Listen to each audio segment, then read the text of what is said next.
Welcome to MGoRadio. I want to say 8.7. I think you're No. right. Yeah, no, that's right. What? Yeah. Oh my God.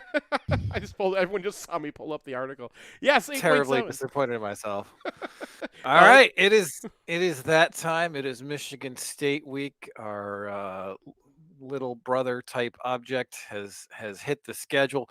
But before we talk about them, we'd like to thank Underground Printing for making this all possible. UGP makes custom apparel such as t-shirts and sweatshirts, and it was founded by two Michigan alums over 20 years ago.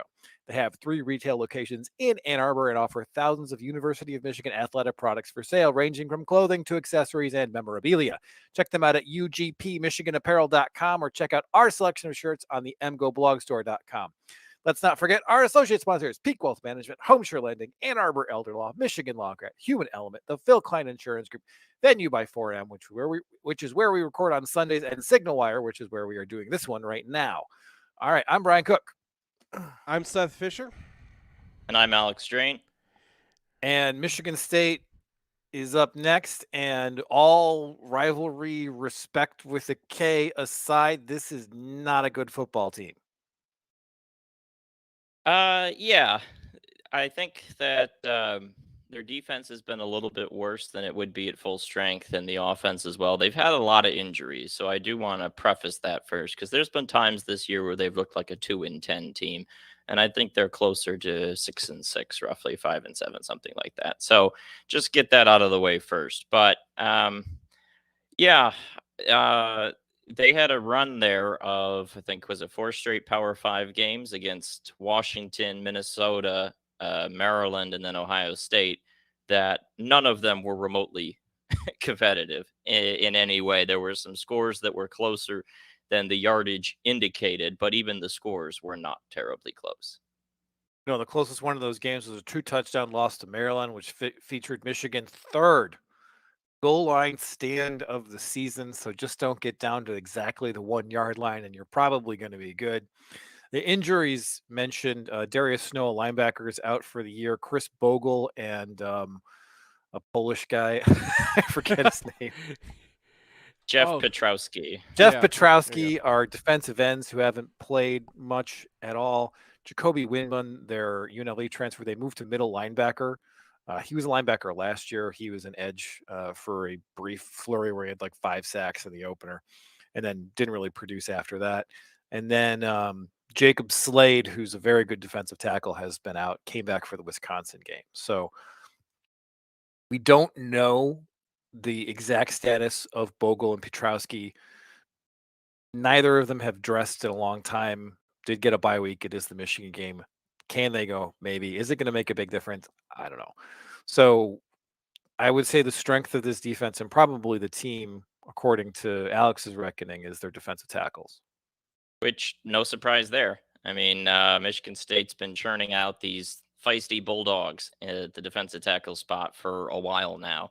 And it's just kind of the next guys up. Now, Slade is a lot better than the other ones when he's at full strength. He was not against Wisconsin. That was pretty clear. They were taking him off the field quite a bit. He didn't even start the game on the field. But we kept the star on him because he was such a good player last year. And he was a really important player in that matchup against Michigan last season. And when he's healthy, that's a force you have to account for. So that's kind of the question will be, how close is he to 100%? He's now gotten 2 more weeks to rest up, and we'll see where he goes from there. But they do have some solid players besides him as well. You have Simeon Barrow, who I thought was their second best defensive tackle last season. And, he's continued to be solid. But the kind of the emerging guy is Derek Harmon, who I really liked his performance against Wisconsin as well. So that's 3 guys you can rotate in there. And they actually go 6 or 7 deep at this position, because they also do Deshaun Mallory, Jalen Hunt, Alex Van Sumeren, the younger brother of Ben. There's a lot of guys that they rotate here. But if they stick to those top 3 that I like and they get Slade healthy, that's going to be a force to talk about. And we look back at some of the teams Michigan's played, right? Penn State, Iowa, those are good defenses. But we came in saying, well, the defensive tackle is probably not the strength of those defenses. Certainly was not the case for Iowa. And Michigan was able to eject some of those defensive tackles for Penn State. So for my money, this is probably the best defensive interior Michigan's played so far this season. On the flip side, the edge of that defense has had a lot of injuries, and they moved Windman back to linebacker. So the guys out there right now are just guys. And Michigan has had a lot of success this year just piling up the tight ends and saying, all right, defensive ends, hold up, linebackers, here's some extra gaps, defensive backs, come on in and see what you can do. And this kind of feels like another game where you're going to see a lot of trip tight ends to one side of the line.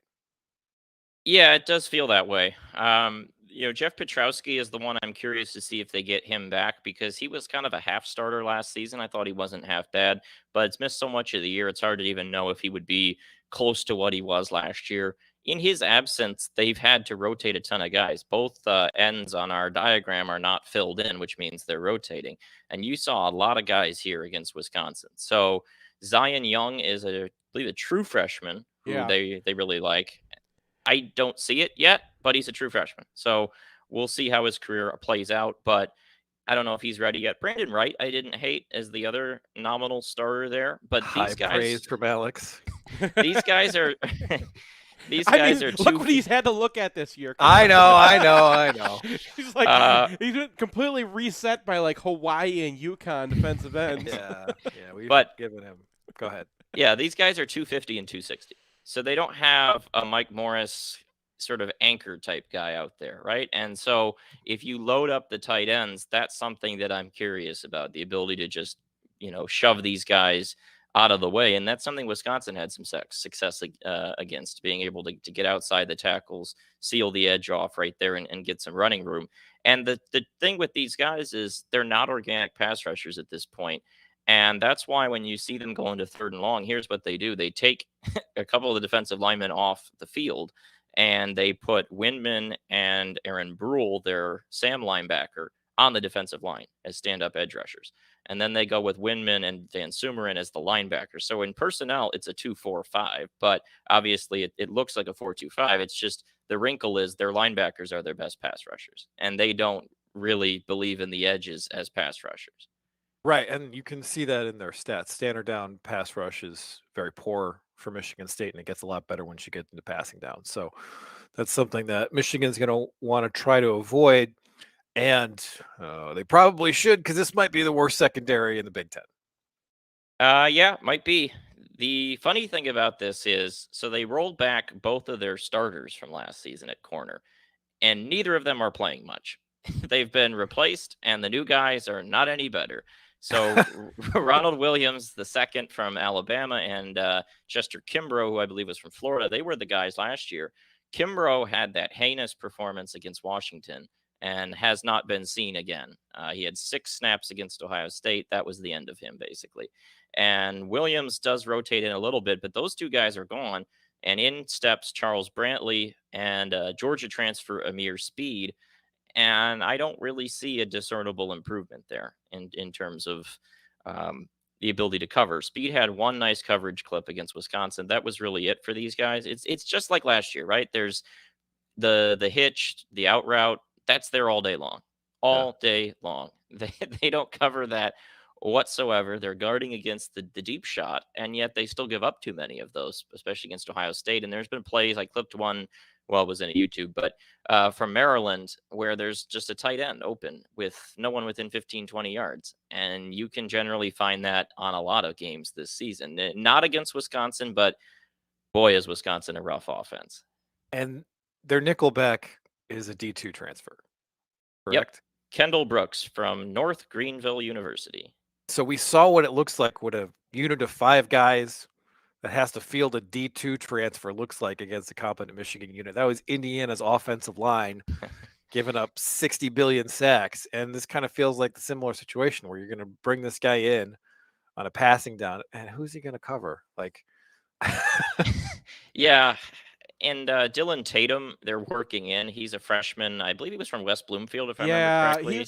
He was the guy that, so Michigan fans all thought we were going to get him because, Ron Bellamy had him for years. Yep. He was a Michigan State fan, and I think we ended up okay at safety this year with our class. Like, I think we're okay with Zeke Berry and Keon Sabb and Damani Dent. But, like, Tatum he's an athlete and he's like Yeah. made for that nickel role. So I think that they actually against Wisconsin tried to replace Kendall Brooks with Dylan Tatum. Yeah, he did full play, I stop. believe, 34 snaps in that game, and I think there's some promise there. But again, that was a true freshman in his first game getting any real substantial run. So that's kind of where they're at that position. And then the safeties, so they get Xavier Henderson back, and he's a really important player for them from a leadership standpoint, right? He's the guy that gets them all lined up, make sure they know what the calls are, all that sort of stuff. But he's got his limitations too. He's better as a blitzer and a run defender than he is in coverage. And he missed a lot of time. He went down, I think it was in the first game against Western, and then did not come back to Wisconsin. So they were without him for a while, and I don't again know how close he is to truly being 100%. And Angelo Gross there as well is a guy I'm not a huge fan of personally. So it's just a secondary. That makes it sound like you've got beef with him. It's a secondary with a lot of issues, and it doesn't help that every guy on this team you can look at and you say, what's his strength? Well, he's better in run defense. What's the weakness? Well, he's weak in coverage, right? That's true for Halliday. It's true for Henderson. It's true for Angelo Gross. It's all these guys that their weak spot is coverage, and it sums up to a defense that just can't cover anybody. And you look at those numbers I put in the piece against Power 5 quarterbacks. I mean, I went with just CJ Stroud's numbers from the Ohio State game, not the backup, who was also pretty solid in that game. But there's very few incompletions when they go up against Power 5 competition. And that's kind of the most concerning part, not just no incompletions. I mean, Minnesota, 3 incompletions total. Ohio State, 5 incompletions total. And we're talking 26 passes here. And there's no interceptions either. There's no chaos. There's no takeaways. It's just a guy wide open and the throw is made complete, first down, and the chains move. And their one interception was a ball in which the Ohio State receiver runs down the field and Stroud throws it out. And it goes right to the Michigan State corner, who, by the way, isn't covering the Ohio State guy who's running open down the sideline. But that's the one interception they've gotten against a Power 5 opponent with a functional quarterback, which, by the way, Graham Mertz, woof. I mean, yeah. So one thing that really popped out is that Michigan State's given up 87 passes of 10 or more yards, which is the worst in the conference. And we've always talked about how bad Michigan State, their secondary, was a year ago. I mean, they were very bad. They gave up 7.6 yards an attempt, which was 11th or 12th in the league. This year, they're dead last, 8.2 yards an attempt. And against everybody except Graham Mertz, it's a Power 5 quarterback, they've gotten completely eviscerated. So given what we've seen from J.J. McCarthy, been extremely accurate, extremely good at not making big mistakes. I just can't see a way that Michigan just doesn't march up and down the field here. And then they're going to try to bow up in the red zone and see how that goes. That's something that Michigan has had some struggles with. They kicked a lot of field goals against Iowa. They kicked a number of field goals against Penn State. But just in terms of, is Michigan going to be able to move the ball against these guys? I think it's going to be another game where how many punts is Brad Robbins going to have? Yeah, that feels apt. And remember last year, Michigan State was this ultimate bend not break defense. They'd give up all these yards and they get in the red zone, they'd slam the door. That hasn't happened as much this season. The only time it's happened is what we mentioned at the top, which is at the 1 yard line. First and goal at the 1, that's when the door is shut. But they, even into the red zone situations, they haven't been great at forcing field goals this season. So I don't know. It's hard to see Michigan not piling up a ton of yards. And if you don't turn it over, that's probably going to translate to a lot of points. Yeah, and for Michigan, the thing that you're concerned about is they've had a bye week. It's their Super Bowl. This is pretty much the only game they care about the rest of the season. So you're going to get the kitchen sink, and you might get a completely different defensive approach than they've shown for the rest of the season. And you need to be prepped for that. You need to be cognizant of the idea that they might change up a bunch of stuff. Like Iowa just ran a bunch of cover 0 against Ohio State, and it worked pretty well, probably because Ohio State had no idea that was going to be on the way. So. And they were in the red zone that whole time. So, like, it didn't matter that much. Yeah. Like, they were also starting at the Iowa 25 every time, but they were forcing field goals. Yeah. I mean, that's not nothing. So I think that's got to be the main concern, is that you're going to get a Michigan State defense that surprises JJ McCarthy by doing stuff that they haven't put on tape yet. And maybe they are going to be hyper aggressive against the run. The other thing is that this is not a good run defense. They gave up 5 yards a carry to everybody except Wisconsin and Washington. Like they gave up 5.6 yards a carry to Western Michigan once you get rid of all the sacks. And that's Western Michigan's best performance of the season. Now, they didn't have Henderson, they didn't have Slade. These things are factors. But I'm not sure how much getting a couple guys back is going to solve those problems. Well, yeah, Feels like and last year Slade really gave Michigan the business, but he was also going against Carson Barnhart at guard, which was kind of like Right. remember, like that was when Michigan was super injured on the line. So, I mean, you graded Barnhart. We'll get into this, that he has some mistakes in the run game, but I think he was just a fish out of water in that game particularly. So, you put him against Keegan and Zinter, and I think you might have a little bit more success. Oliatimi probably can handle Slade. Yeah. On the other side of the ball, Michigan State's Kenneth Walker III should have won the Heisman last year. Facts. He got 6.2 yards a carry running behind pretty much this offensive line. And nobody on this, they've tried 3 different backs. Every single one of them averages like exactly 3 yards a carry. They have a total of 3 runs of 20 or more yards this season, 2 of which came against MAC teams, and the third is a Peyton Thorne scramble against Washington. They have no explosion. They're like 100th in power success rate. They're like 100th in line yards. This is the worst rushing offense that Michigan has faced. I mean, maybe Indiana. That would be Indiana. my vote. Yeah, Indiana. All right. But other than that, I mean, even Indiana was able to crack Michigan a couple of times and get some chunk yards. These guys haven't been able to do that all year. And I just can't. I mean, we're going to see. We're going to see what Pro Football Focus's offensive line. This is like the acid test, right? Yeah. Right. Because this is a Michigan defense that is number 1 in the country in preventing 5-yard runs. It's opportunity rate. So if you run against Michigan, 13% of the time you get 5 or more yards. And this is a Michigan State team that just does not generate chunk plays. So basically every run in this game is going to be somewhere between 0 and 3 yards for Michigan State. That's what it would seem like. You have an offensive line that has had a lot of struggles this season, both in pass pro and in run offense, but certainly for the rush offense, they have to do the heavy lifting, because you look at these running backs, they bring in 2 transfer guys, Jalen Berger from Wisconsin and Jarek Broussard from Colorado, and neither guy are really showing that ability to kind of pull the rabbit out of the hat and make something out of nothing. They don't really show great vision or slipperiness to make guys miss, which is essential for playing behind this offensive line, because they're just not opening a ton of holes. The interior, in particular, Nick Samak at center and Matt Carrick at right guard, are guys that did not have good showings against Wisconsin.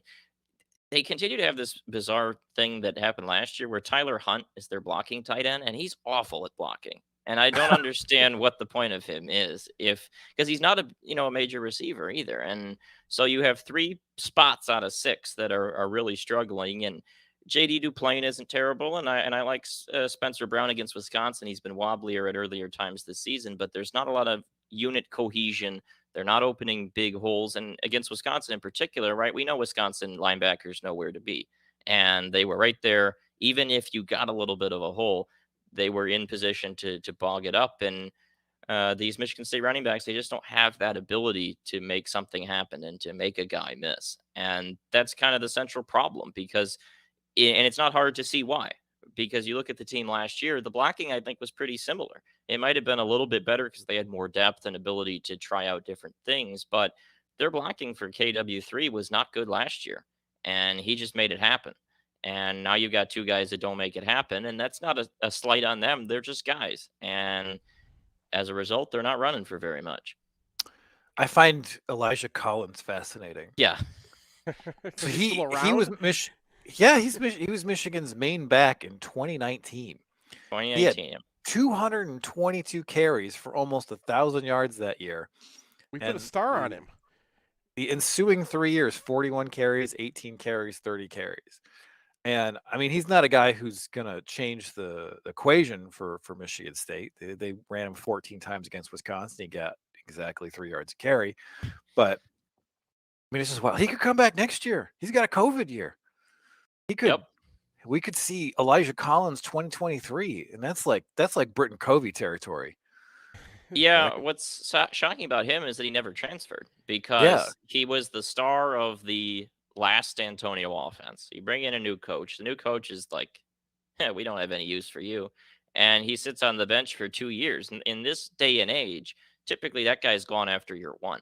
Yeah. And certainly after year two, where he's not used at all. And he wasn't used for a while this season. And then he pops up against Maryland and has a decent showing on 7 or 8 carries, then doesn't do much against Ohio State. But then against Wisconsin, he was basically their number 2. Broussard only carried it a few times, and Collins was the second guy to Berger. So he might be, firmly vying for the top job here. So kudos to him for sticking it out, but it's not an easy gig to run behind these blockers. He was actually in the portal at one point, and then like every other running back was too. So when he goes, "Oh well, if you guys are gone," I was going to make a joke about how he must like some particular thing that you could like in East Lansing, but then I couldn't think of anything except Buffalo Wild Wings. the dairy store, man. You haven't been to the dairy store? He's got he likes the ice cream at the dairy store. Dairy store. That place is rad. And Crunchy Burgers. Crunchy's got good burgers. That's it. Okay. That's I've run out of nice things to say about Michigan State's campus. My theory about Elijah Collins is that he doesn't know that there's other places you can get Buffalo Wild Wings. That's what we're going with. All right. Passing game, they got Jaden Reed back last week. 9 targets, excellent fade touchdown, also threw a touchdown pass in overtime. Pretty much the only dude on this team. And then Peyton Thorne is a guy who, I mean, he's basically Sean Clifford, except he's not like grizzled Clint Eastwood Sean Clifford yet. He's relatively mobile. He's pretty good when you need him to improvise. He can drop some dimes. And he's also debatably inaccurate. Like his accuracy is not NFL level. He's not a prospect to go to the league. And the main reason why is because he's just inconsistent. Yeah, he's hot and cold over the course of a whole game. And with him, it's this pattern we've seen with MSU this season, which I think is a little concerning, where you have a lot of guys who kind of came out of nowhere last season and everyone's like, oh, here we go. We got a guy. And then they take a step back the next year. That happened for a few guys on defense too. So he has become less accurate, less efficient, turning it over more. And they've kind of dumbed the passing game down a little bit. So they're throwing a lot more screens than they did last year. Last year, they were so big on the deep ball, which they're still throwing a decent amount, but they're having him throw a little bit shorter. So his completion percentage is up, but his yards per attempt is down. And I think that's a response to the accuracy issues. Early in the season in particular, he's airmailing guys. That's the big issue. He's not noodle arming it. He's sailing these balls way over the receivers' heads. And that's led to about once or twice a week, he has at least one just howler throw. And those tend to end up as interceptions. And part of it may be the pass protection. He has to throw on the run quite a bit. They roll him out a decent bit, and he has to scramble a decent bit just because of the blockers in front of him. So that is probably a role here, but he's a guy that can just kind of look like he's in a coma for a lot of the game, and then all of a sudden throws out a couple daggers. And that the chemistry he has with Jaden Reed, of course, dating back to before Michigan State when they played together, it's still there. He knows how to drop the dime into a tight window, and it kind of comes out of nowhere. In some ways, it's kind of reminiscent of how Alex Hornibrook would do that back in the day, where he just would be irrelevant for most of the game and then would be 1-2 lightning bolt throws. Yeah, Hornibrook wouldn't throw lobs. His were like right down the middle, like his were lasers down the seam. Yeah, Hornibrook would throw to the most covered guys in the world. And he would put it in like the micrometer that you needed to complete it. And to Thorne's credit, he has some receivers. Like Reed is the guy that gets a lot of attention, and he's got a track record. But I think Keon Coleman is on his way to being a decent player. And I mean, he's a decent player now, but a good player. And he's got some things to still work on as a basketball guy, but the hops are there. And he can jump up and do the contested catch insanity that Jaden Reed can do at times. And so that trick play that Reed throws to him in overtime, they've got Reed on the run, and he fires it up there, and this thing looks like it's getting picked off. And the Wisconsin guy is leaping up. Oh, here it is. And then Keon Coleman just comes out of nowhere, leaps like 5 feet in the air, and just, trashes this guy, snags it out of midair and lands on top of him.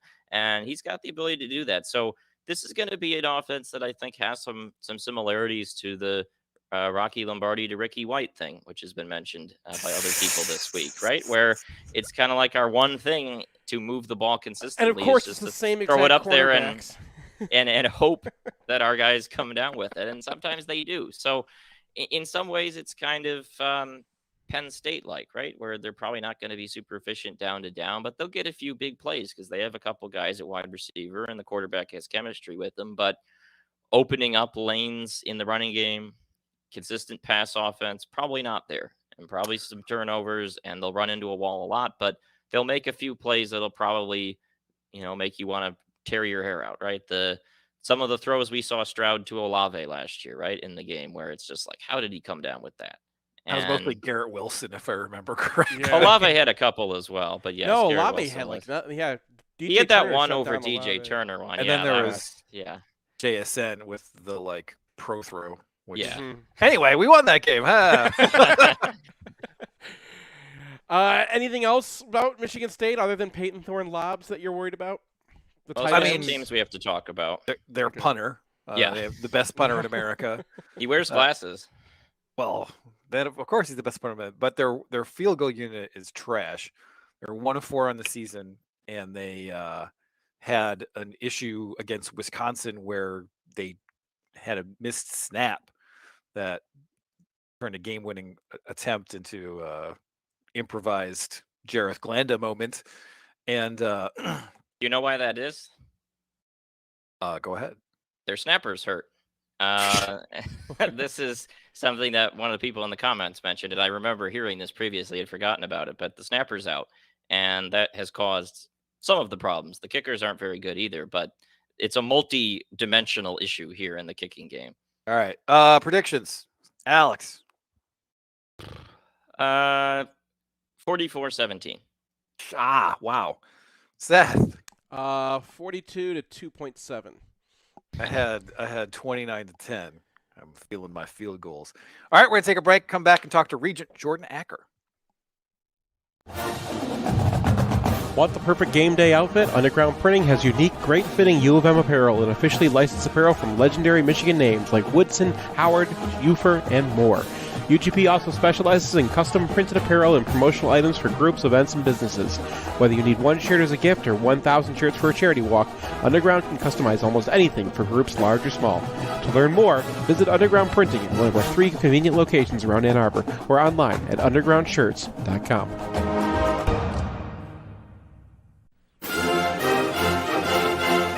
It's painless. It's online. It's group ordering made easy for your next custom printed apparel order. Pogo from Underground Printing will save you time and hassle. Whether you're selling shirts for a fundraiser, organizing a large event, trying to collect sizes and payments for a family reunion, or, ordering a whole bunch of shirts with your Kickstarter, Underground Printing is here to help. Save time and hassle every step of the way with their easy-to-use site. No more guessing what to order, chasing people down to pay, wasting time trying to sort out the order. They'll set it up, and you can just sit back and relax. They'll even take care of individual shipping. To learn more about Pogo, visit them at any of their convenient locations or at pogo.undergroundshirts.com.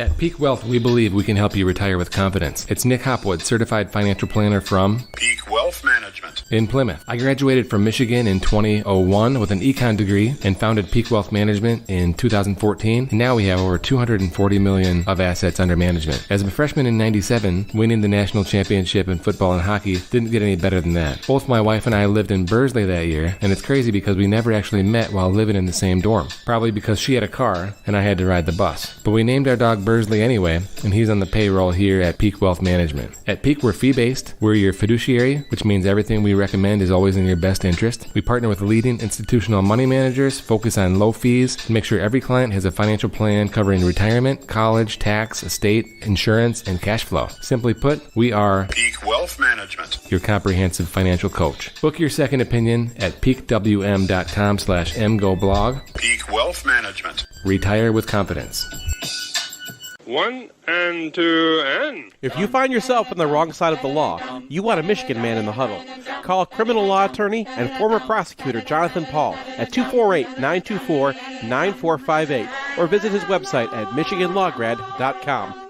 John is a proud graduate of the University of Michigan Ross School of Business and Michigan Law School, and he looks forward to showing you the Michigan difference.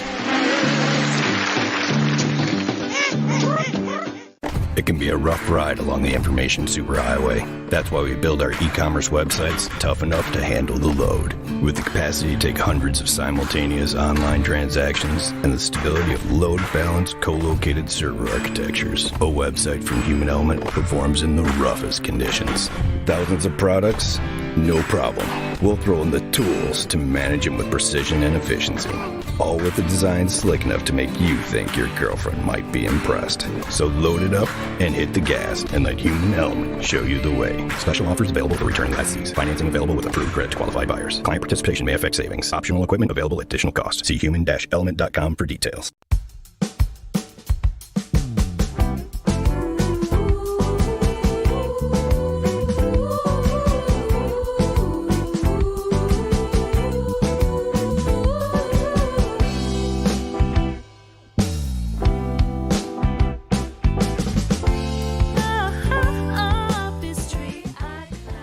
Welcome back to MGoRadio 8.7. We now welcome in Regent Jordan Acker. How you doing, Jordan? Great to be here. I'm doing great. It's Friday, Michigan State week. It's beautiful in Ann Arbor. How could it be going bad? No. So you recently attended the Michigan Sports Business Conference, which is usually at Ross, but it was at Knees this year. How did that go from your perspective? Well, first of all, it's an incredible conference put on by our students. But the thing that I was most interested, obviously, is going to see the NIL presentation that Jared Wangler did with Hunter Dickinson and some other leaders in the NIL space outside of Michigan. And I was pleasantly surprised to hear some good comments from our student athletes, especially from Hunter. It was great. And so that makes me feel like we're headed in the right direction.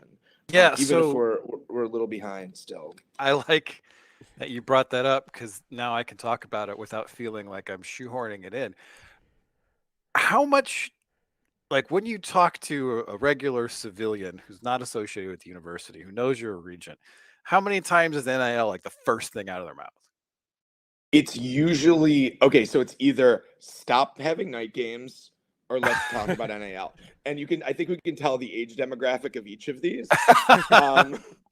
So, especially younger people are really, they bring it up. It comes up all the time because it's sexy and it's kind of new.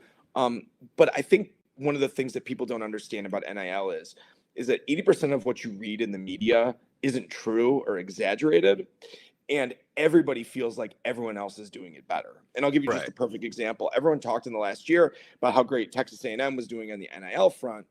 Well, if you go look to see what they're getting outside of football, which is a huge part of NIL, it's almost nothing compared to what Michigan does for our Olympic athletes, for our female athletes, for men's basketball too. So you heard from all sides. People are understandably nervous. They're understandably concerned about what this means for the Michigan student athlete. But ultimately, I think there's a renewed sense of optimism, especially since President Ono started, that we're getting it right, and we are. So you've been very publicly supportive of all this NIL stuff since it showed up on the horizon. You mentioned Santa Ono, the new president. Do you think that he has a material impact on the way this goes, or is it more of just you got to turn the ship of state around, and it's not exactly the most nimble? Yeah, I think he'll have a big impact because the thing about Santa Ono is that he's been the president at two major universities prior to this. While there's a learning curve in learning Michigan that obviously comes into this, he understands how to operate a university of this size and of this caliber. And this is something that is really important to him that we get right.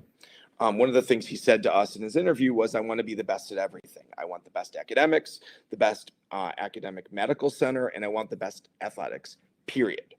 And that means competing for and winning national championships in football. This is Michigan.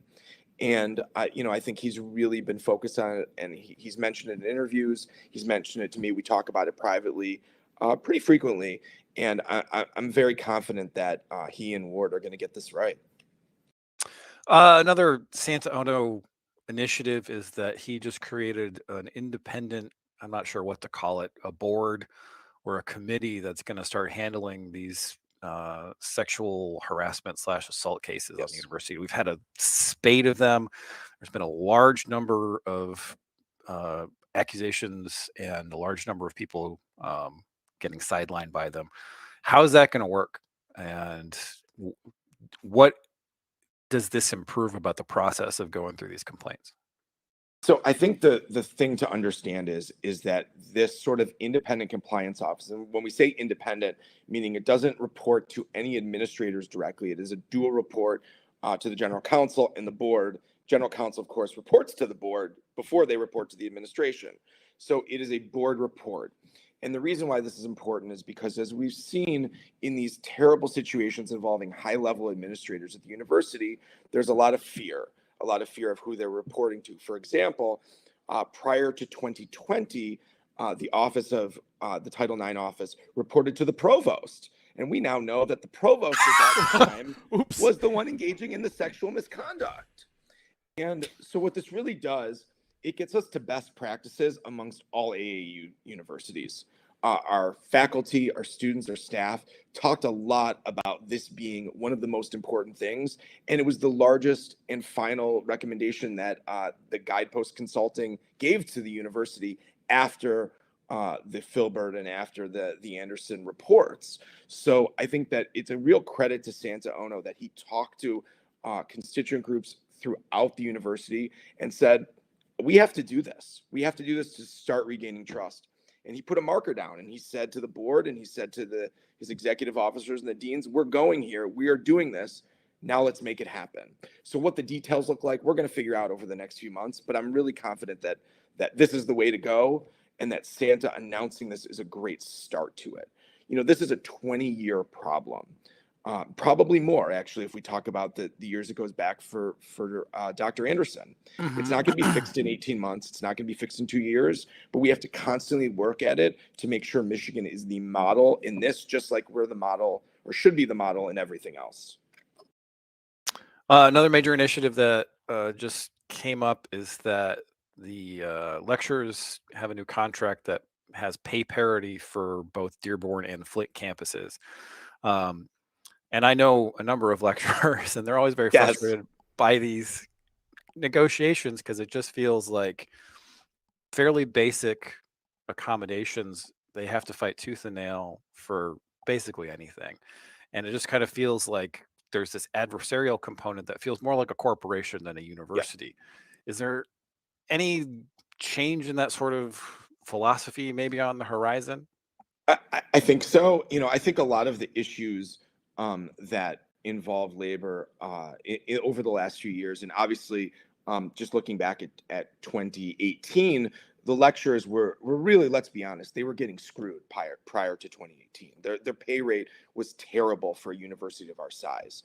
So the board pushed and required the administration to move up to a livable wage. And we want to go beyond where we were in 2018 and in 2020. I think a big part of it is the relationships between the administration and labor were just not there. And, I think we can chalk it up a little bit to the former president. But I think this is something that's gone on a long time at Michigan. And I think the wonderful thing about Santa is having this moment to reset, to look at and say, what are we missing? And one of the things that we looked at when we hired Santa was his ability to form and build these relationships. And I know he's been speaking to labor leaders since he became the president. I know he's going to continue to engage, because what seems to end up happening from my perspective is that there's no relationship until they get to the bargaining table. Nobody trusts each other. Nobody feels like they can have honest conversations until we're 10 minutes from a strike, and then they have to back channel it to try to figure it out. I think it's better, and I think President Ono agrees to build those relationships prior, so they have regular meetings, regular lunches with labor, so it doesn't get to that point. Because I agree with you, it has been every labor negotiation has been contentious, and I think there's a better way to go about it.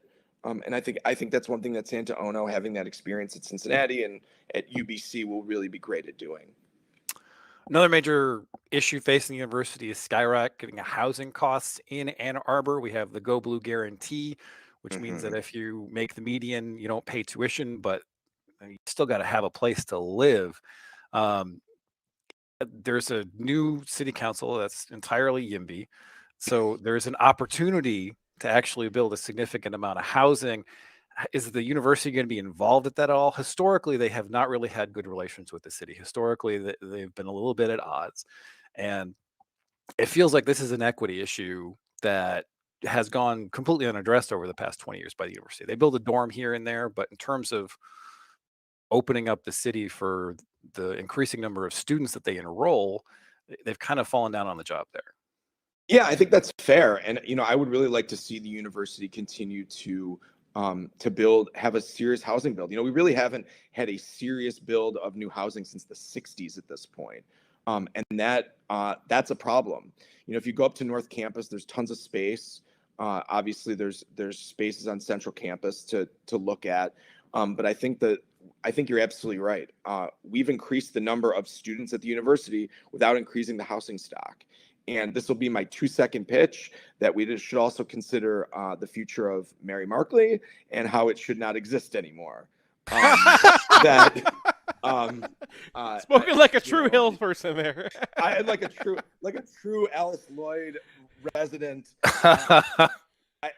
It's part of the issue here is what the founders of the university made a mistake, and they built our medical center on a hill, which means that you just don't have enough room around it for parking and adjacent medical buildings that other university hospitals are able to build.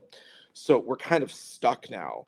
And it seems to me like the smartest and easiest thing to do is to consider moving those beds elsewhere and having more beds to replace them, because ultimately, yes, we've increased the size of our classes and we need to house them. The building on South U has concerned me. Not because they're not beautiful new high rises, but the price of housing is out of control, and the university can control that by adding to the number of beds in the city. Well, there's pros and cons there, right? Because if a university builds a bed, the city doesn't see any revenue from it. Correct. So one of the things that's kind of an issue is we have all these, this is kind of getting out of the Regent box here, but we have a ton of old rentals in town. There's a place that I used to live right next to the CCRB that's paying 38% of its state equalized value in taxes. Mm-hmm. So you get the foundry lofts that come in and they're paying 5 times per bed in taxable value than with these old rundown shacks, we'll say. Yeah. And so I think that there might be a role for the university to play, not just in creating its own housing, but advocating for and assisting with private housing in Ann Arbor that's student oriented in ways that, you get those 5/1 apartment buildings and you put them all in the places where you're currently renting out single family homes to students, and you get a big uplift both in tax revenue and hopefully you get some price controls. But this is me yelling at you. I know. Question. Did you know Brian was going to turn this into his YIMBY into the YIMBY hour, Brian? I like that this went from talking NIL and President Ono to a city council meeting very quickly. I think but I do think you make a great point that it is important that the university is a good neighbor, that it hasn't always been that way in the past. And, I think one of the things that, again, having Santa Ono here is that this was his way at UBC, being a good neighbor in the city of Vancouver, same at Cincinnati. And I think these are things that the board considered when hiring a new president. And I think it's something that we need to do a better job of being good neighbors to the people of Ann Arbor who also get a tremendous benefit from the university being here as well. That's true. And some of them even believe that. All right, one last thing. Can I hold you personally responsible if Michigan's NIL is not sufficient to get Hunter Dickinson back for a senior season? Oh my God. No. No. Look, that's just like a politician shirking your duties. It's in the interest of everyone on this Zoom right now that Michigan has a great NIL program, because regardless of who's here, if Hunter graduates or any other student athlete goes pro, you'll know that there's someone who's coming here and is attracted to our NIL program. And I'm going to end this by shouting out Jared Wangler, who sometimes gets a little bit of slack in the forums and online on Twitter. People don't understand that without Jared literally working 20, 21-hour days on this, Michigan would have had nothing. And to be the first school in the country that had an NIL store in the stadium actually is really a lot about his hard work and everything he did there. Alabama just put that in 4 weeks ago. So it tells you, okay, are we behind? We're not giving guys the bag, right? But at the end of the day, we have the best marketing program. And that's why, the attitudes towards it amongst our own student athletes has improved. Also getting paid. All right. Thank you for stopping in, Jordan, and have a productive election season. I know you're not up yet, but go Blue. I promise I can't say anything. Seth, that's on you. Guys, thank you so much for having me, and go Blue. Let's beat State tomorrow. All right. Go Blue. Hey, it's Nick Hopwood, founder and president at Peak Wealth Management. We have a lot in common. We both went to Michigan. We're both huge fans, but I'm concerned about how much time you're spending on Michigan football recruiting. This could be time spent with me poring over your cash flow and Roth conversion strategy. How are these Roth conversions going to get done with you spending all your time and energy on MGoBlog looking at the next 5-star recruits? Hey, all kidding aside, if you're addicted to MGoBlog and you want to outsource some of your financial planning to an expert, consider us. peakwm.com/MGoBlog. At Peak, we work with people in a variety of situations. Some of our clients are young professionals looking to optimize their savings and investments. For young people, time is the key. Some of our clients are super affluent trying to figure out when they can retire. Some are high net worth retirees looking for a second opinion on how their money's working for them. Get your second opinion at peakwm.com/MGoBlog. Peak Wealth Management. Retire with confidence.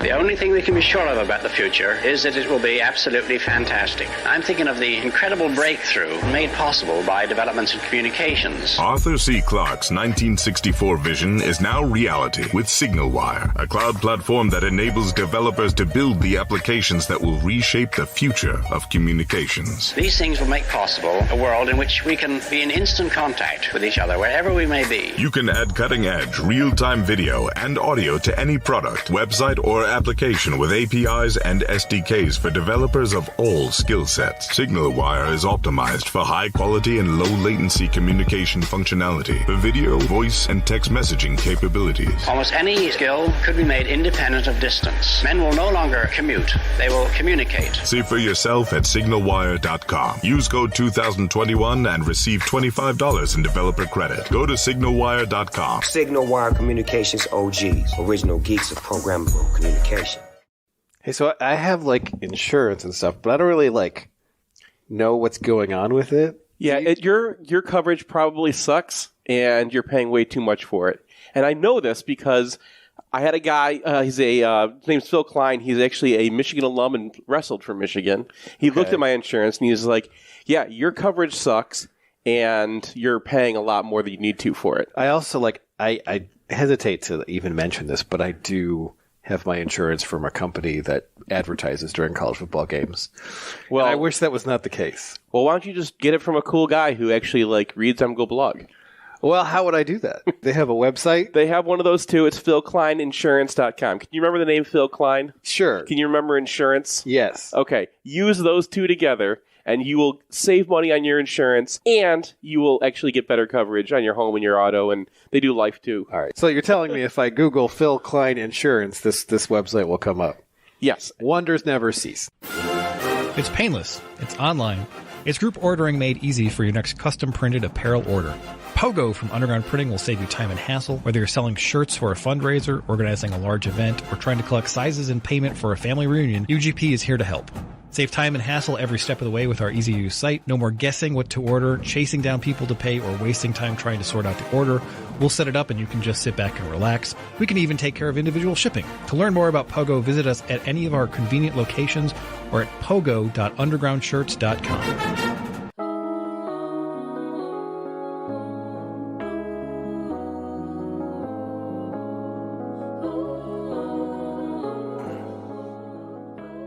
Welcome back to MGoRadio 8.7.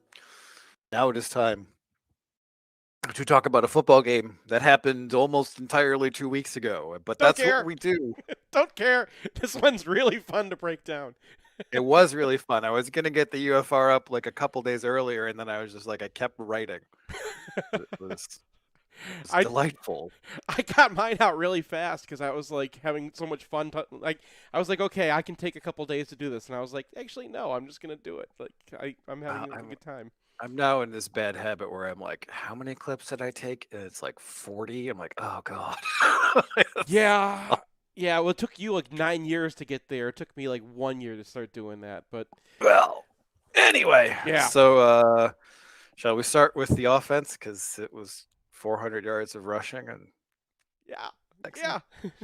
All right, so I know that I beat on this all the time, but there was a really annoying period during about the Denard era. It was like, having your quarterback be able to run the ball isn't that important. Like, there are sacrifices you have to make to have that happen, and they aren't worth it. If you have a quarterback like J.J. McCarthy who has the ability to throw the ball, then you get in situations that are Lamar Jackson type situations. Right. Where your offense is impossibly explosive because you can't cheat to the run because Michigan can throw the ball, and then you have to cover all 11 guys. And this game plan was the perfect Lamar Jackson game plan. Absolutely. Yeah. It was the Ravens. You have 6 J.J. McCarthy runs in the game. And the thing about those runs is they're not like, Denard Robinson doing ISO up the middle. Every single one of them is an attempt to hit a dinger. And they block it through the safety on 3 of those plays. Or they should have blocked it through the safety on 3 of those plays. So there's the 21-yarder towards the end of the game where they do block it up, but Penn State's able to close the window. There's the double arc where 2 guys can't get the one safety, and then there's the counter, the QB counter where Hayes does not go for the safety. So all 3 of those on a different day with a little bit better blocking could have been touchdowns. And then the 2 long touchdowns Michigan does get are dependent on J.J. McCarthy's legs being a factor. Now, you're going to get 10 yards on both those plays because they're blocked really well. But the difference is that 2 different guys who usually are supposed to be there are checking McCarthy or hesitating because of McCarthy, and that turns your 10 yards into 60 yards. Exactly. There's no reason that can't continue. And that's the power of that ground game, is it just stresses you so much because usually you got 2 guys, right? If you're not checking the quarterback, you've got 1 guy carrying the ball, you got a quarterback you're not checking, and you can always funnel into the last guy, and then you're done.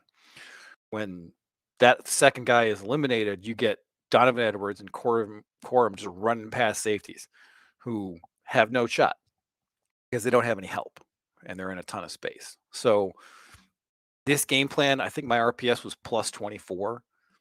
And that's probably a record. I haven't checked it because there's been a lot of UFRs. But plus 24 feels like a record. And that does have something to do with Manny Diaz, because Manny Diaz is a gambler. And Manny Diaz is a first-year coordinator. And his defense is really not well suited to what Michigan is doing right now. Because they don't know. I just don't know what they were doing. So first of all, they're flying upfield against Michigan, which I get, like, it's a gamble, right? And they did get Michigan to a bunch of 2nd and 10s because sometimes they gambled correctly. But Michigan was really good at adjusting to that, and maybe they figured that the Zinter just hadn't seen it before. But like the first time they shoot a guy into the backfield, the linebacker's like in there. Your brain tells you, "Oh God, they're behind the line of scrimmage." And Zinter, who's on a pull, is normally going to go downfield, sees the guy, locks him out, and we're in business. Yeah, and that was in terms of individual personnel. I think Zach Zinter had the most, I think, paradigm shifting day. Like, we know Blake Corum's awesome, right? We know JJ is doing JJ things. But, Ryan Hayes had the block of the week, and Olu came in for a couple of really good blocks. And then I caught like 3 or 4 different things that Zinter did that were really good. Like, there's this one where there's a defensive tackle slanting to him. He checks, there's no one on his second level for him, so he checks his left shoulder, sees that's happening, and then just hammers the guy. Just demolishes him, and then Olu finishes sealing him, and then he goes to the second level, and if Edwards gets a cutback there, that's going to be another chunk. So I was really positive about him. He had no pass pro minuses. He had a lot of pluses in the run game, and he's going up against PJ Mustipher for a big chunk of this game. So this is not exactly going up against the Ohio State defense, but neither is this a team full of mugs. I mean, they Mo Ibrahim barely crested 100 yards against them on 30 carries, and a lot of that damage was done in the fourth quarter after the game. That game was over. So this is not a team that is a complete non-entity, even if Michigan did completely destroy them. And so Zach Zinter's day was highly encouraging, and I'm really happy also because I was Team Zach Zinter like big time going into the year. And there were some questions about whether he was actually performing up to the level that was expected of him, and I think the answer is he is that dude.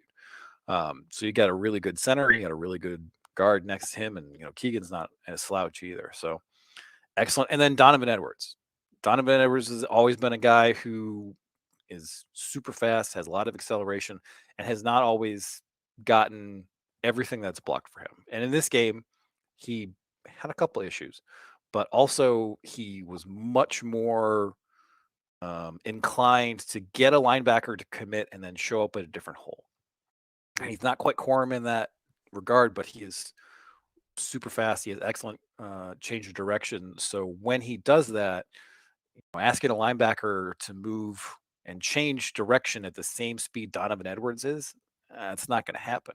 So he obviously hit a couple home runs in this game. He broke some tackles, and he had some cutbacks. So he had some lanes that showed up that are not where they're supposed to be, and he was able to find them and hit them. So highly encouraging game from him. I thought, I've always been a little bit skeptical of him as like the bell cow back, and now I'm less skeptical, especially because, man, he put a shoulder into one of those safeties. Yeah, that's exactly where I was going with it. Like that guy just stops. Yeah, he's coming downhill. I told you about those. Which way is this one going to go? And it's like, all right, that's that way. I would like to see him do that in blocking a little bit more, because there were a couple opportunities that he had to block where like he kind of did what you expect a running back to do, or he got run over a little bit by a blitzer, and with his size and his athleticism, I kind of want to see him get to that like A-Train level where he's actually an impact blocker. Well, he's not. He's never going to be A-Train level. That's a whole nother level. Well, and the other thing that they used, the quarterback counter that I mentioned earlier has Bash attached to it, and he's in the slot. Yeah, and I love that. I love that because they've run slants with him in the slot before. Right, it's not a tip or anything. He can just go be a wide receiver, and then he's a super intimidating threat as a jet sweep guy. So you have to pay attention to that. And the attention that you pay to Donovan Edwards is the flip side of people paying attention to JJ McCarthy on the touchdowns that the running backs got, right? And that's one reason that play is so wide open. So just a really useful, super versatile weapon. And if Michigan State tries to man him up, we're going to get a wheel route this week, let me tell you. Well, they had a couple wheel routes, and I mean, I think he didn't throw one of them. I think he had the air. There was a wide open one. Yeah, there was that wasn't a wheel route. That was just a screen. But there was another one where he was wide open. Should have got a touchdown. I think that JJ just shorted it to him. No, I mean JJ put it a little outside, but I didn't think it was really material to the way that play was gonna gain yards or not. It may have cost them a 2 or 3 yards, but it wasn't really a big deal. I mean, the only kind of negatives for this game is that JJ had 3 inaccurate screens. He has, I have 10 inaccurate passes for him all season entering this game. And then he airmails the Edwards screen. He puts one in front of Wilson, which I still kind of think is a little bit on Wilson. And then he puts one behind Ronnie Bell. Other than that, like, there were a couple incidents where I thought he should have pulled the trigger earlier. Like the play that everybody was freaking out about, the no, yes play to Corum. It's a 3-man route, basically, and Penn State has it covered deep, and Ronnie Bell's wide open. And there's only 3 guys. And both safeties are going with the deep routes. So I don't feel like that's a hard read to get to. And I just don't understand why he doesn't throw it. And then when he's trying to, that throw to Corum was not actually to Corum. He was tossing the ball out of bounds. Right. And it just kind of happens that Corum's over there. Yeah. So that's a bad read, but not like a terrible one. And then there was one in the red zone where it's a triangle concept. Penn State shoves a safety down to cover Schoonmaker, which I don't think McCarthy expects. And then he looks up Wilson, who's open, and he's open for 5 or 7 yards or whatever. It's not going to be a huge play, but it just keeps you ahead of the chains. And he doesn't pull the trigger for whatever reason. And then he doesn't run the ball. And then he's about to get sacked, and he's trying to throw it to fairly covered Donovan Edwards and puts it in the turf. And so those are like 2 little hiccups where I'm just like, there was one more when he jumped off sides, where I think, because I remember seeing that from the stadium, and like Roman Wilson was just standing there under the coverage, first down. I mean, that was we're nitpicking again, but like that's kind of what you have to do with it. I don't know if it is nitpicking, because it is 3 different events where the read is wrong, and in circumstances where I feel like it's not like, oh yeah, this is completely understandable that the read is wrong here because of X, Y, or Z, or this is tough to get to.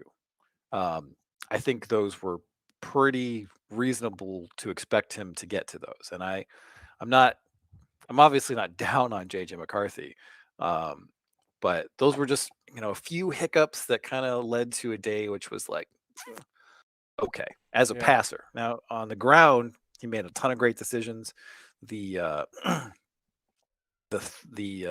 late zone read keep on double arc, that was good, because he noticed that even though the defensive end was in the backfield and was square, that he was cheating to the running back, and he pulled. And that's that game. I mean, we go back to the Army game all the time, right? Where like that guy was just. I'm sorry to keep doing this, but like, I know it doesn't have to be the Army game. Let's just talk about the whole Shea Patterson era, right? But like where you would have an end kind of leaning over, right? And you're playing basketball with that guy. Can I get around him or not, right? And he's gonna be cheating in, and you have to read body language. You and I can't really see that on film, but there is some body language that the quarterback has to look at, because you're just playing. It's backyard football at that point. Yeah, and also, like, I mean, the guy's going to be leaning one way or expecting something, and even if he's technically in the right position, and it's technically a give read, you can't give it all the time, because then you are allowing them to dictate what you're doing on offense, and then that guy's still relevant to the running back. And that happened a couple of times in previous games where the guy's in a spot where the give or keep is not clear, and every time it was a give. And so you got to mix it up sometimes, and sometimes you're going to get it wrong, and it's not going to be salutary for your offense. But the ability to make that read and the desire to make that read, because I mean, let's be honest, Shea Patterson did not want to get hit, right? He's out on the golf course. Yeah. He also was probably injured in 2019, so it probably doubled it up. But I mean, remember that Illinois game where they ran the same play back to back just because it's like, it's there, you have to keep it. And McCarthy, we saw him go out of bounds a couple times in some game. I forget which one. Maybe it was Maryland, where it's just like, you gotta go get the yards that are there. Well, that hasn't recurred, right? Like Yeah. he went out of bounds after 5 yards on an early one because that was the play, right? He wasn't going to get anything more. Just don't take the hit. But every other play in this game, he's going for it, right? Like he's getting what he should be getting, and he's keeping when he should keep. Give or take an occasional gray area one. So just in terms of willingness to do it, desire to do it, I think he's got that. And he's obviously got the ability to make those post-snap reads. So whatever hiccups we had for JJ in terms of like, okay, didn't get to this guy on a play or missed a screen or whatever, I think offset by the fact that his legs were a primary factor in a complete demolition of a pretty good rush defense. Yeah. So I wonder if that was a practice decision too, that maybe, he's gotten his reads down, that they simplified the passing game a little bit for him just because this was going to be such a big part of the game plan against Penn State. Well, I mean, if they simplified the reads, he still got to get to him. I don't know. Yeah. We'll see. Like he's still insanely accurate on short stuff, and I think the long ball is going to come. We saw it last year, right? And it's just a matter of getting it calibrated, and then he'll be like full go. Yeah. All right, we're going to take a break, come back, talk about the other side of the ball. This is Matt Demrest, the owner of HomeSure Lending. We're a local mortgage company here to help you purchase with confidence and refinance with ease. People don't get mortgages very often, so it can be confusing. We'll break down every single line item so that it all makes sense. And at the end of the day, if we're not giving you the best deal, we'll tell you to go with the other company. We're here to offer our simple mortgage guidance. This is Seth Fisher from MGoBlog. Over the years, we've sent dozens of readers to use HomeSure Lending, and every review that's come back has been raving. I myself used them to refinance after doing our original loan through our bank. I was amazed how much smoother the process was for our complicated loan. Brian used them, you should use them too. Finding out whether it makes sense or not to refinance or getting pre-approved to buy a new home is easy. Head over to homesurelending.com, that's HOMESURE, lending.com/MGoBlog to find out more. Or call us at 734-531-9950. That's 734-531-9950. I've got two of my favorite people here with me, kind of an annual tradition, Cooper and Colby. Cooper, how old are you? 11. Colby, how about you? 9. Can I get a Go Blue? Go Blue! NMLS number 116135, Equal Housing Lender. Want the perfect game day outfit? Underground Printing has unique, great-fitting U of M apparel and officially licensed apparel from legendary Michigan names like Woodson, Howard, Ufer, and more. UGP also specializes in custom printed apparel and promotional items for groups, events, and businesses. Whether you need one shirt as a gift or 1,000 shirts for a charity walk, Underground can customize almost anything for groups large or small. To learn more, visit Underground Printing in one of our 3 convenient locations around Ann Arbor or online at undergroundshirts.com.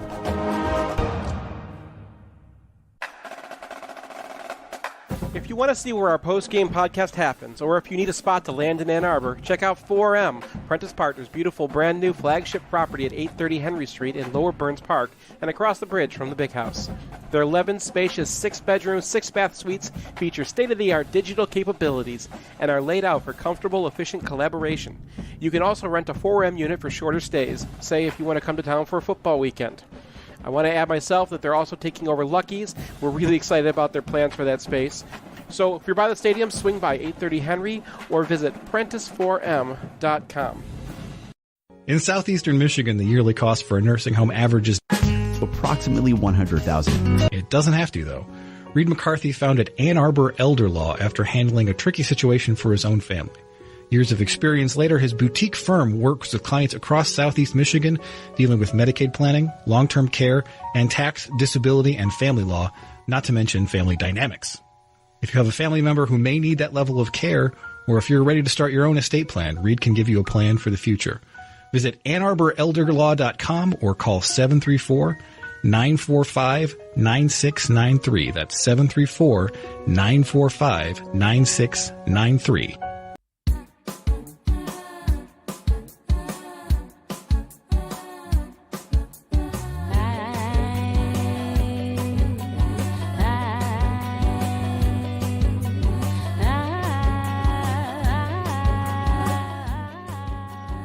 Welcome back to MGoRadio 8.7. We now talk about Michigan's performance against Penn State on the defensive side of the ball.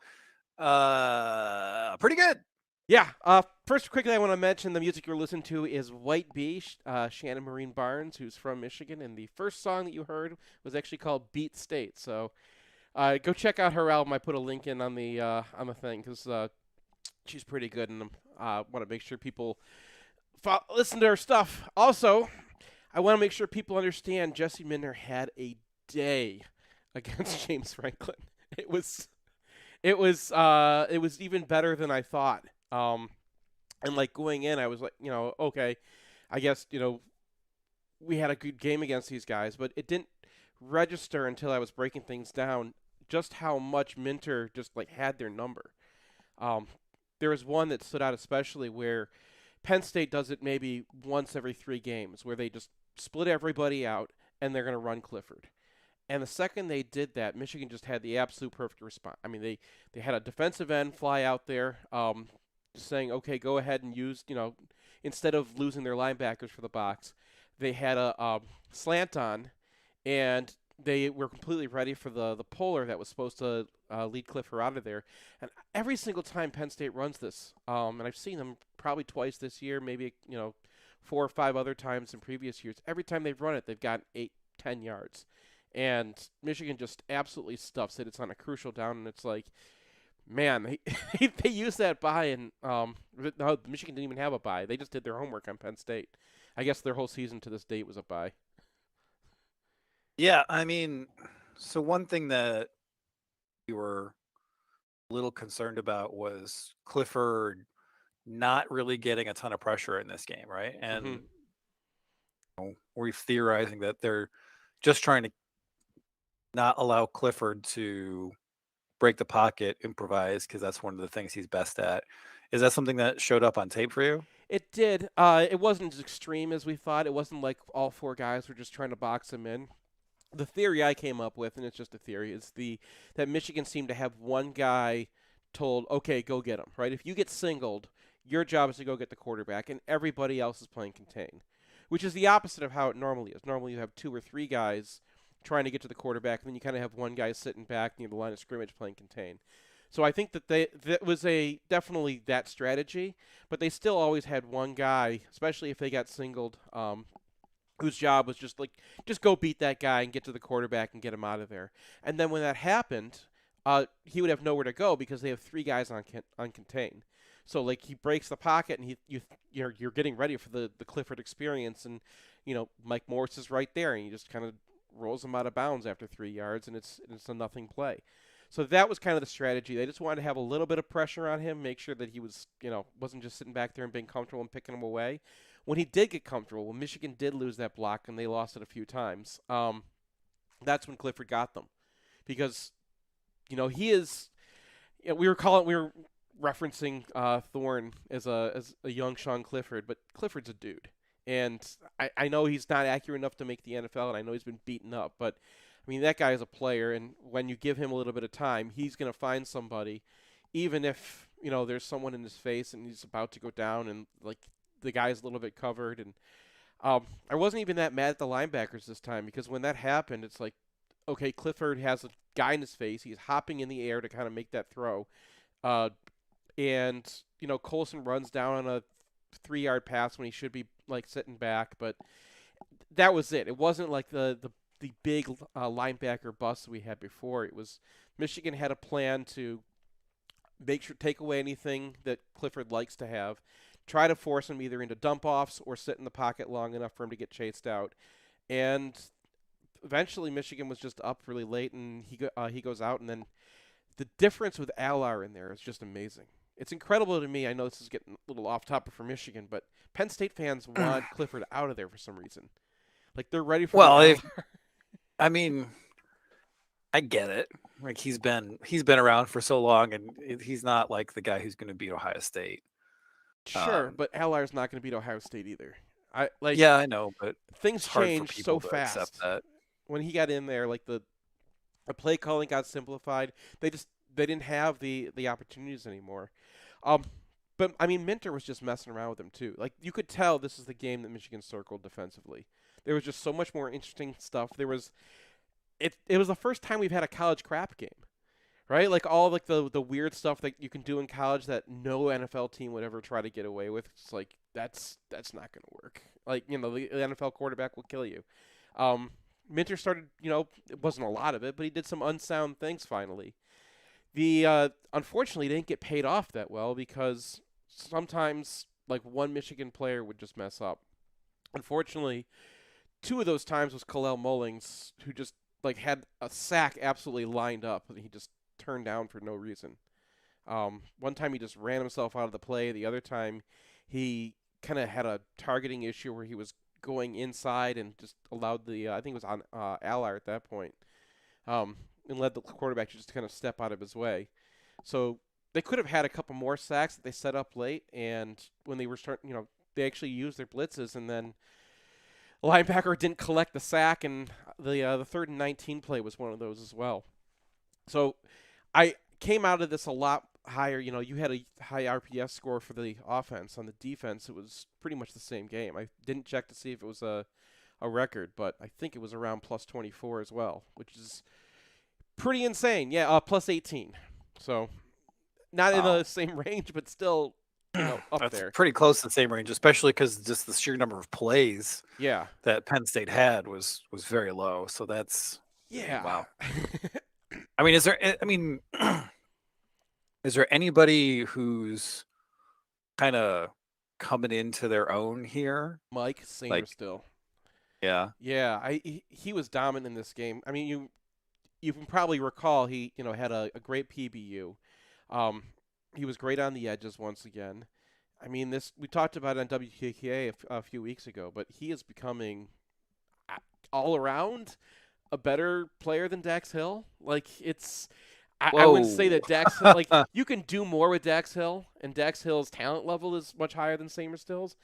But when I look at the grading, when I like the difference he's having in the plays that he's involved in, you know, Dax would have a couple coverage busts every game, and he would have one play over him.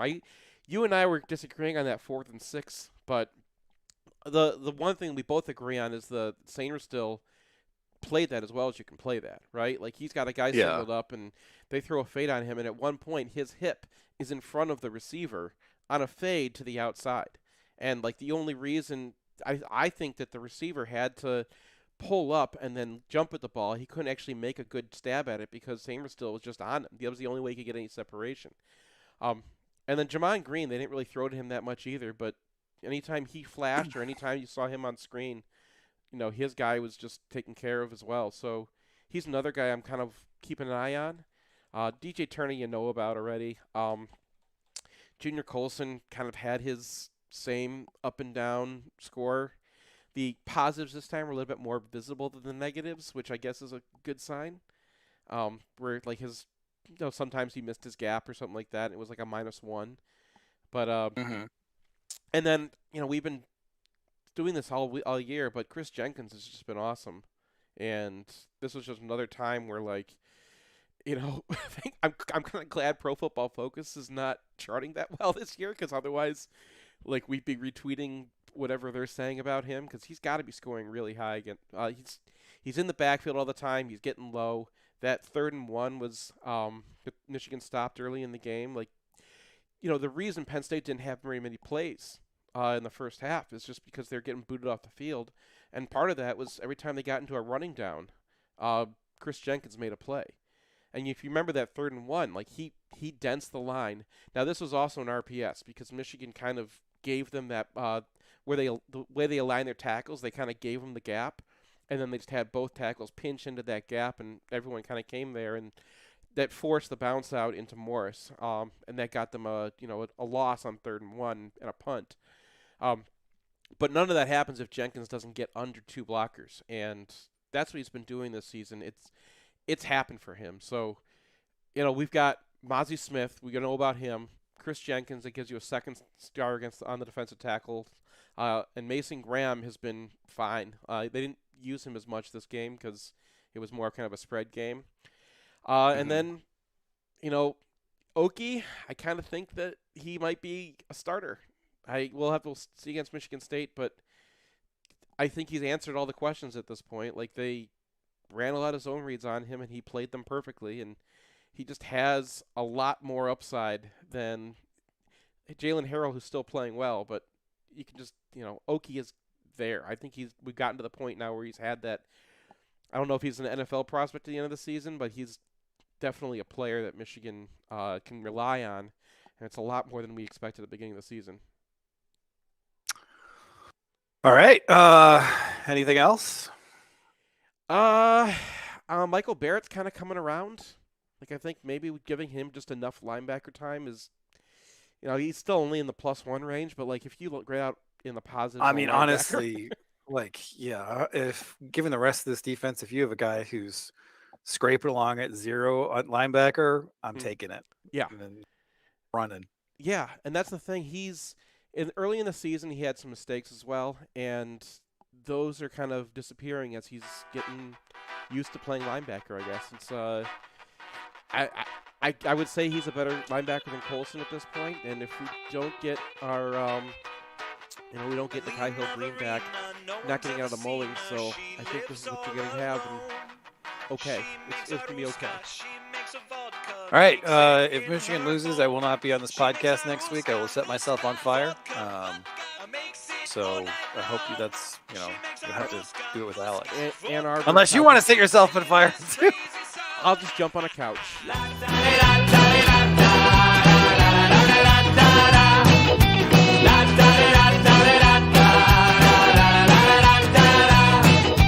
Boris is a mayor and a land surveyor with plans of his own. He hates a Ruska, he hates a vodka, bandit from his home. He hates a Ruska, vodka, he never drank a single drop. He hates a